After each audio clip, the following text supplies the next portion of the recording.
Thank you, Amy, Edie, and Alyssa for that very flattering introduction. I'd also like to say a huge thank you to the Carlson School, our amazing women's community, my partner, Ben, and my family, and most importantly today to Forté, who made my business school journey possible and who mailed me this great award, which I'm actually just seeing for the first time because my partner just handed it to me.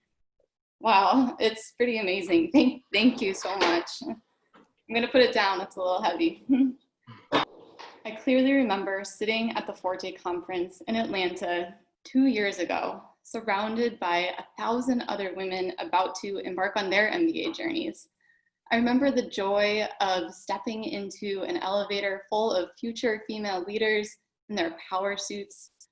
I remember the terror of, oh my gosh, I have to give my speech to real companies tonight. I remember thinking, I can't believe it. I am actually going to get my MBA. But your conference experience looks completely different. I know you've heard that a lot over the last couple of days, but I'll say it again. You are staring into a screen, perhaps alone, maybe in sweatpants or still in your pajamas this morning. You are living through a global pandemic and recession. You are grappling with the recent tragedy of George Floyd's death and the deep systemic issues of racism in our country. Instead of saying, wow, I'm actually going to get my MBA, you might be wondering, what kind of world am I stepping into as a leader? I started my job at General Mills 2 weeks ago and have been grappling with all of this too. As I've gone through virtual onboarding, my emotions and attention have been in about 10 different places. But I've been able to stay grounded because of something I learned in business school and at the Forte conference, and that I'd like to share with you as you start your MBA and define your leadership during this unprecedented time. It's pretty simple. Understand your why. You've probably heard this before, but today it bears repeating. Why are you here? What's your purpose? Today, I live in Minneapolis, the city at the heart of George Floyd's death at the hands of the police. I want to be clear that I acknowledge my own privilege. I grew up in a predominantly white, wealthy suburb of Boston and identify as a straight white woman. Today, like Edie, I stand here as an ally, but realize that I can only share my own experiences, which may or may not resonate with you. But give me a chance to share my why. At an early age, I latched on to our society's narrative that math is not for girls and convinced myself that business is only for bros. I ignored all pathways with numbers or even a hint of economics. In college, I distinctly remember the booth MBAs on the University of Chicago campus in their crisp suits and thinking, sorry, Edie, I am never going to be one of those corporate robots.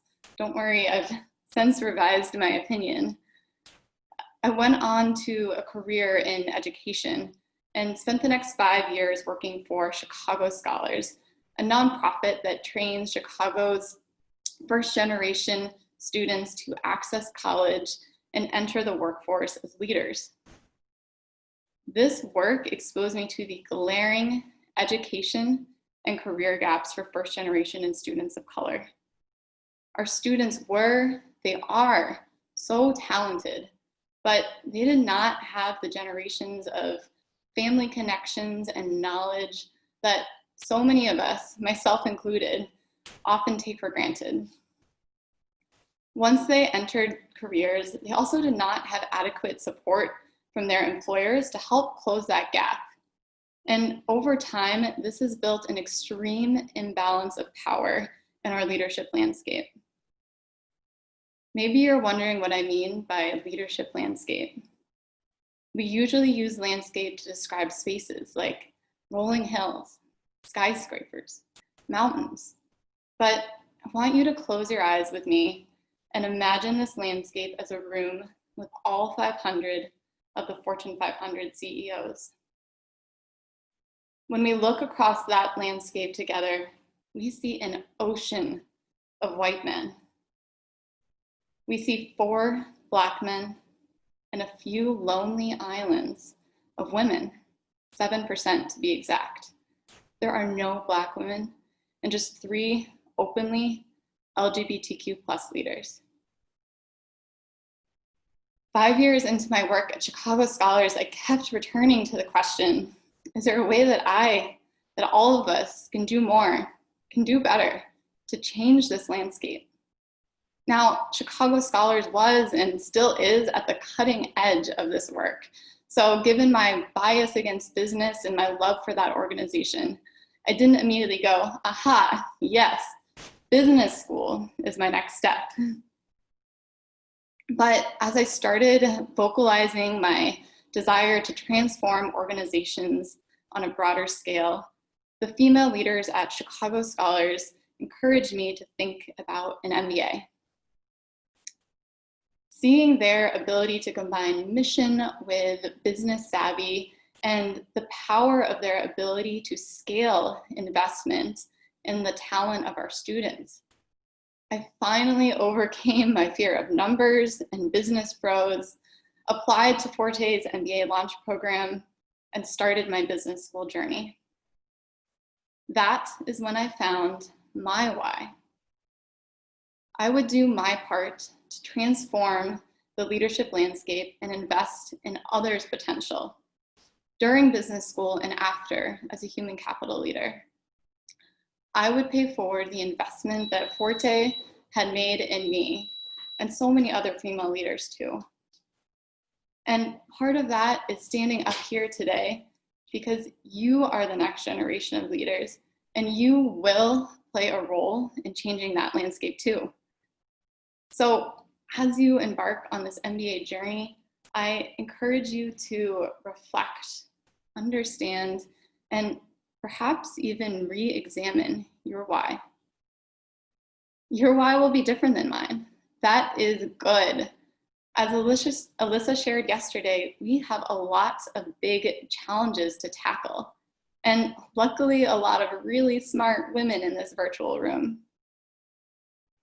I know that the size and complexity of today's challenges can be paralyzing sometimes. And while this example may seem small, I couldn't sit down to write the speech last weekend. The things I wanted to talk about felt too big, too intangible. But you just need the courage to write that first word and then write the next one. You have to start small and build from there. It's only action that can move us in the direction we need to go.